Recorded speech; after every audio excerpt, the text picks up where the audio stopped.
చంద్రబాబు ప్రభుత్వం అవినీతి పాలనగా మారిందన్నారు వైఎస్ఆర్సీపీ ప్రధాన కార్యదర్శి విజయసాయిరెడ్డి. చంద్రబాబు పాలన వల్లే రైతుల పరిస్థితి అధ్వానంగా తయారైందని విమర్శించారు. గోదావరి జిల్లాలకు పట్టిసీమ ప్రాజెక్టు శాపమని, నేటి సాగునీటి ఎద్దడికి కారణమని ఆగ్రహం వ్యక్తం చేశారు. చంద్రబాబు పాలన రౌడీ రాజ్యంలా మారిందని, దోచుకోవడం దాచుకోవడమే టీడీపీ నేతల పనిగా మారిందని ఎమ్మెల్యే రోజా విమర్శించారు. అసెంబ్లీలో ప్రతిపక్షాన్ని మాట్లాడనీయకుండా రౌడీయిజం చేస్తున్నారని, ఎంఆర్ఓ వనజాక్షిపై చింతమనేని దౌర్జన్యం చేస్తే ఎందుకు మహిళా మంత్రులు మౌనంగా ఉన్నారని ప్రశ్నించారు.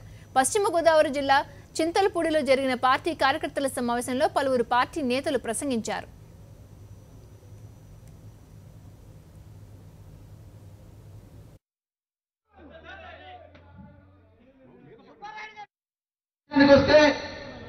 ఈ యొక్క పశ్చిమ గోదావరి జిల్లా పట్టిసీమ వల్లనే ఈ రోజు ఈ యొక్క దుర్గతి పట్టిందన్నటువంటిది ఈ సందర్భంగా నేను మీకు తెలియజేసుకుంటున్నాను.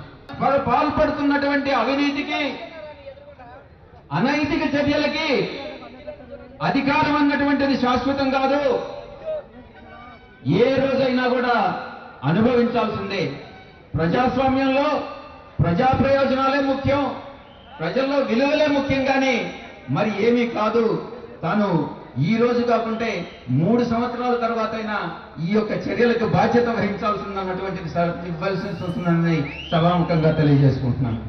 చంద్రబాబు నాయుడు దోపిడీ రాజ్యం రౌడీ రాజ్యమే కనిపిస్తుంది. దొరికింది దోచుకోండి, దాచుకోండి, ఎవరైనా అడ్డొస్తే రౌడీజం చేయండి, లేదా పోలీసుల చేత తప్పుడు కేసులు పెట్టి లోపల పెట్టించండి అన్న చందంగా ఈరోజు ఆయన పరిపాలిస్తున్నారు. మనం రాజన్న పరిపాలన చూస్తాం. రాజన్న పరిపాలనలో ప్రతి ఇంట సౌభాగ్యమైతే చంద్రన్న పరిపాలనలో ప్రతి ఇంట దౌర్భాగ్యమే కళ్ళారా కనిపిస్తోంది. రాజశేఖర రెడ్డి గారు ప్రతి కుటుంబానికి పెద్ద కొడుకులాగా ఆలోచించి అటు కుటుంబంలో ఉన్న ప్రతి సభ్యుడికి కూడా న్యాయం చేయడానికి ఎన్నో సంక్షేమ కార్యక్రమాలు తీసుకొచ్చారు, ఎన్నో చారిత్రాత్మక నిర్ణయాలు తీసుకున్నారు.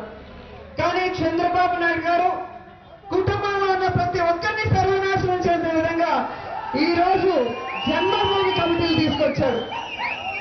ఆ జన్మభూమి కమిటీలో ఎవరున్నారయ్యా అంటే గెలిచిన ప్రజాప్రతినిధులు లేరు, ఓడిపోయిన వాళ్ళు, ప్రజలు చీకొట్టిన వాళ్ళు, చీత్కరించుకున్న వాళ్ళు, దొంగలు రౌడీల్ని పెట్టుకొని వాళ్ళు ఎవరికి చెప్తే వాళ్ళకి పెన్షన్లు అంట, వాళ్ళు ఎవరికి చెప్తే వాళ్ళకి గ్యాస్ సిలిండర్లు అంట, వాళ్ళు ఎవరికి చెప్తే వాళ్ళకు రేషన్ కార్డులు అంట. ఇంతకన్నా సిగ్గుచేట ఏమైనా ఉందా? ప్రజాస్వామ్యాన్ని కూలీ చేస్తున్న చంద్రబాబు నాయుడు గారికి అందరూ బుద్ధి చెప్పాల్సిన అవసరం ఉందా లేదా? ఖచ్చితంగా బుద్ధి చెప్పాల్సిన అవసరం ఉంది. గిట్టుబాటు ధర ఇవ్వడు, రైతులను ఆదుకోవడానికి ఎటువంటి చర్యలు చేపట్టడు.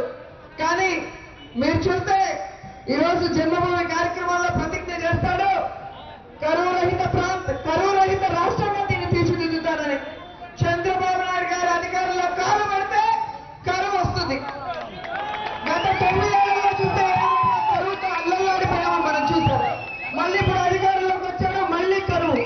ఈ రాష్ట్రంలో ఒక మహిళా వ్యతిరేకిగా చంద్రబాబు నాయుడు ఈరోజు కాలేజీల్లో 14 మందికి పైగా నారాయణ కాలేజీలో అమ్మాయిలు ఆత్మహత్యలు చేసుకుంటే దానికి కారణం ఎవరు ఏంటి అని తేల్చాల్సింది పోయి, నారాయణ మంత్రివర్గం నుంచి సస్పెండ్ చేయాల్సింది పోయి, ఈ రోజు ఆయన పక్కన కూర్చోబెట్టుకుంటే ఆ కేబినెట్ లో ఉన్న మహిళా మంత్రులు ఏం మాట్లాడు.